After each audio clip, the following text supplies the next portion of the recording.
अफसोस का भी विषय है जो मन में आत्मा को कचोटता है।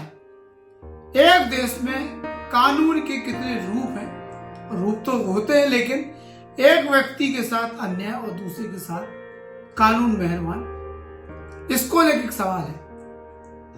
पहेली बुझाने से अच्छा है कि हम सीधी बात करें। संत आसाराम बापू जेल में हैं। षड्यंत्र के तहत उनके ऊपर मामले दर्ज कराए गए और फिर उन्हें मीडिया ट्रायल करा के देश में बलात्कारी संत के रूप में स्थापित किया गया और फिर इसके बाद उन्हें आज तक जेल से बाहर नहीं आने दिया जा रहा है। उन्हें जो सजा दी गई है पास्को एक्ट में या दुष्कर्म के मामले में, उस मामले को लेकर सबको जानकारी है कि एक षड्यंत्र के तहत एक पूरा मामला बनाया गया था। लेकिन अब स्थितियां ये हो गई हैं कि जो एक अगर कैदी के राइट्स की बात करें, मानवाधिकार की बात करें, तो संत आसाराम बापू जी को बेल मिलना चाहिए।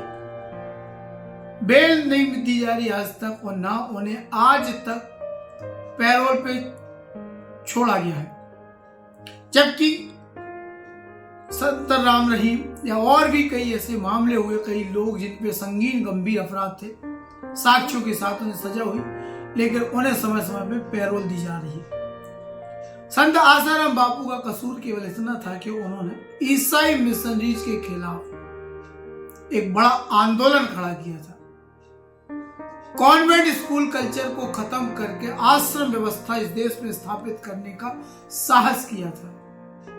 भारतीय संस्कृति, सनातन संस्कृति का खोया हुआ गौरव लौटाने के लिए उन्होंने दिन रात एक किया था। लेकिन उनका यह काम कुछ ताकतों को, कुछ राष्ट्र विरोधी ताकतों को और फॉरेन फंडिंग संस्थाओं को रास नहीं आया और तत्कालीन सरकार या सत्ताधीशों के साथ मिलकर षड्यंत्र करके आखिरकार संत आसाराम बापू को झूठे फर्जी केसों में फंसाया गया। उनका मीडिया ट्रायल करोड़ों रुपए खर्च करके किया गया और मीडिया ट्रायल कराने के बाद फिर उन्हें जेल में डाल दिया गया और जेल में आज भी उन्हें निकलने नहीं दिया जा रहा है। किसको डर है संत आसाराम बापू से? एक अगर मान के चलो आपने उनको अपराधी के रूप में जेल में डाल दिया, सजा दे दी है, तो मानव अधिकार, ह्यूमन राइट्स जो है, कैदी को भी अधिकार है पैरोल पे बाहर आने का। चिकित्सीय स्थिति होने पर स्वास्थ्य कारण से लेके भी पैरोल या जमानत मिलती आई है।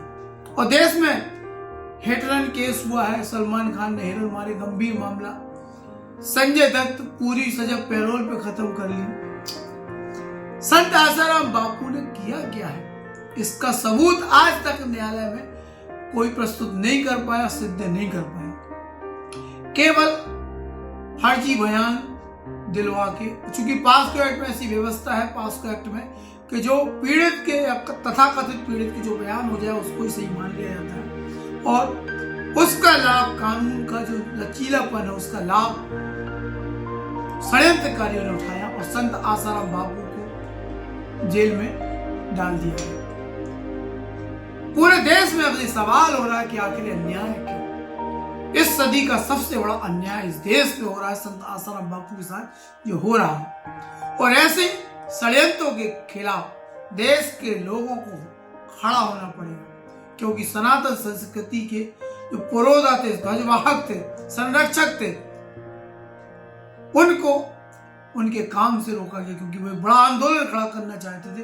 वो आज भारत जहां है, विश्व गुरु की श्रेणी में जा रहा है, उसके पीछे संत आसाराम बापू जैसे महान संतों का योगदान है, जिसके कारण से आज देश को उत्थान की दिशा में बढ़ रहा है।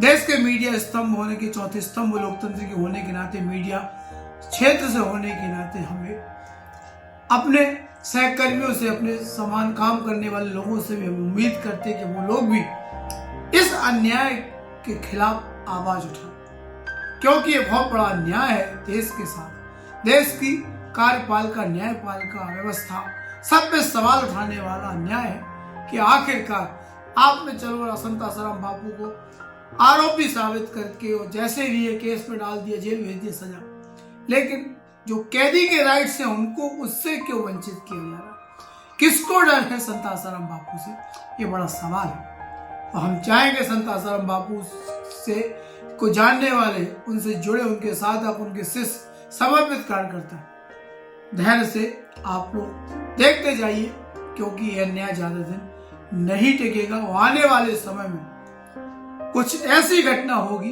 इस देश में कि जो विश्व के इतिहास में अजीबोगरीब घटना कहलाएगी और एक बड़ा इतिहास देखा जाएगा। आधी रात में अदालतें खुलेंगी और एक निर्दोष संत को बाइज्जत बरी किया जाएगा। ईश्वरी लीला अलग चलती है और भौतिक संसार अलग होता है, लेकिन फिर भी हम देश की न्याय व्यवस्था को लेके ये सवाल खड़ा कर रहे हैं कि अगर देश में एक कानून है तो वो सब पे समान रूप से लागू होना चाहिए। हरिओम।